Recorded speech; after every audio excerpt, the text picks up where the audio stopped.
Hare Krishna. So we have been discussing how Krishna is telling Arjuna about he in the impersonal feature pervades everything, and everything in this material world which is with features comes from that which is without features. That is Krishna. So yesterday we saw in the 14th text how Krishna has explained very beautifully that he has his all senses everywhere.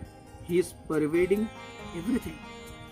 In today's verse, Krishna says, Sarvendriya guna bhasam sarvendriya vivarjitam asaktam sarvabhrachaiva nirgunam guna bhutrucha. The super soul is the original source of all senses. Yet he is without senses. He is unattached, although he is the maintainer of all living beings. He transcends the modes of material nature, and at the same time he is the master of all the modes of material nature.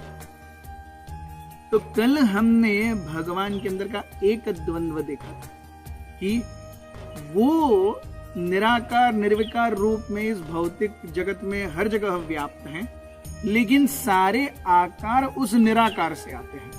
तो स्वयं ही निराकार है, वो कैसे दूसरों को आकार दे सकता है? यही श्रृंखला भगवान आज भी आगे करते हैं। It is not only about manifestation. Krishna says, सर्व इंद्रिय गुणाभासम सर्व इंद्रिय विवर्जितम। सारे जीवात्माओं की सारी इंद्रियां भगवान कहते हैं मुझसे आती हैं, सर्व इंद्रिय विवर्जितम।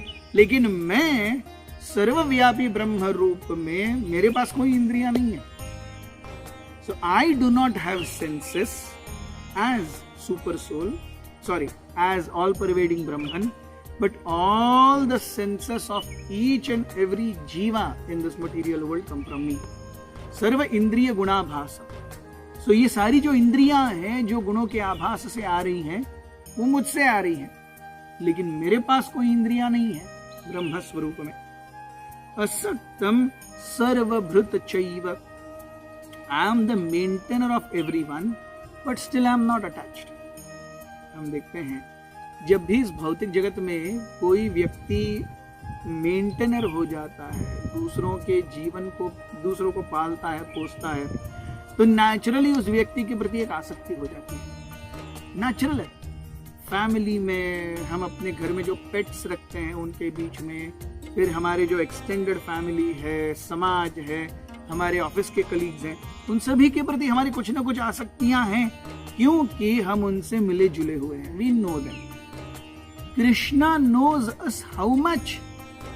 शास्त्र से कि हमारे मन के अंदर कोई विचार आने से पहले ही वो भगवान को पता होता है। Even before a thought enters our mind, Krishna knows that thought. To that extent, Krishna controls or has control or can exercise control, but he does not. That is greatness.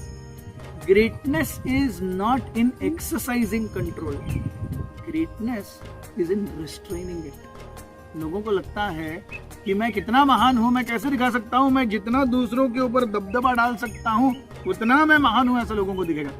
भगवान कहते हैं नहीं, अरे महानता दूसरों के ऊपर काबू करने में नहीं, अपने मन और इंद्रियों को काबू करने में। That's the basis. Krishna is सर्वभृत।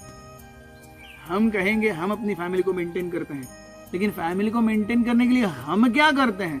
हम अपने कर्मों से बंधे हुए हैं।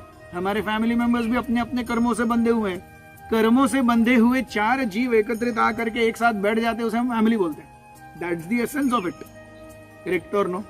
If we were really powerful, none of our family members whom we know and we love so deeply, they would have ever been afflicted with any disease. None of our family members would have had hunger, thirst every day. Would have been a very good feast. Yes, no problems in life. Is it like that? No. Actual maintainer Krishna है। तो हम maintain नहीं करते फिर भी हम आ सकते हैं। कृष्णा एक्चुअली मेंटेन करते हैं लेकिन वो अना सकते हैं। This is the beauty of Krishna. This is the irony and the beauty, irony also and beauty also of Krishna's nature. And he says, Nirgunam Guna Bhautrucha. ब्रह्म रूप में मैं निर्गुण हूं। ये गुण क्या है? That does not mean he does not have gunas. Krishna is full of varieties. Krishna is Akhila Rasamrita Murti. But his gunas are not the gunas of this material world. इसीलिए वो निर्गुण है। भगवान के अंदर कोई गुण नहीं है, ये कथन सत्य नहीं है। भगवान के अंदर कोई भौतिक गुण नहीं है, इसीलिए वो निर्गुण है। लेकिन गुणभोक्तृ च, सारे गुणों के स्वामी वो हैं, और जो कुछ भी हरेक जीव उन गुणों के अधीन जाकर के करेगा, उसके भी स्वामी वो हैं। लेकिन हमें भगवान ने बताया पहले ही कि सारे लोकों का स्वामी मैं हूं। सुहृदम सर्वभूतानां ज्ञात्वा माम शांतिम रक्षति। यत् करोषि यदश्नासि यज्जुहोसि ददासि यत् तपस्यसि कौन्तेय तत्पुरुषो मदर्पणम्। So when a person acts, he acts according to the modes of nature. Although Krishna is transcendental to the modes of nature, but then every jiva, whatever he does, in the purview of those gunas, Krishna is the ultimate enjoyer. So हम देखते हैं Krishna has told us भोक्ता हम यज्ञ तपसाम सर्वलोक महेश्वरम सुहृदः सर्वभूतानां ज्ञात्वा माम शांति। So भोक्ता अहम यज्ञ तपसाम. So although he is beyond the modes of material nature, but he is the actual bhokta, and he is the final proprietor of everything. So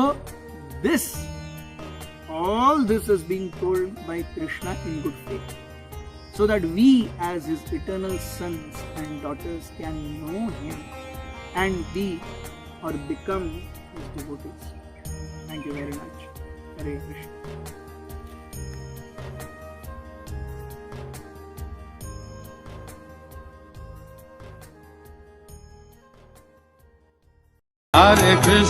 Hare Krishna, Krishna Krishna, Hare Hare, Hare Rama,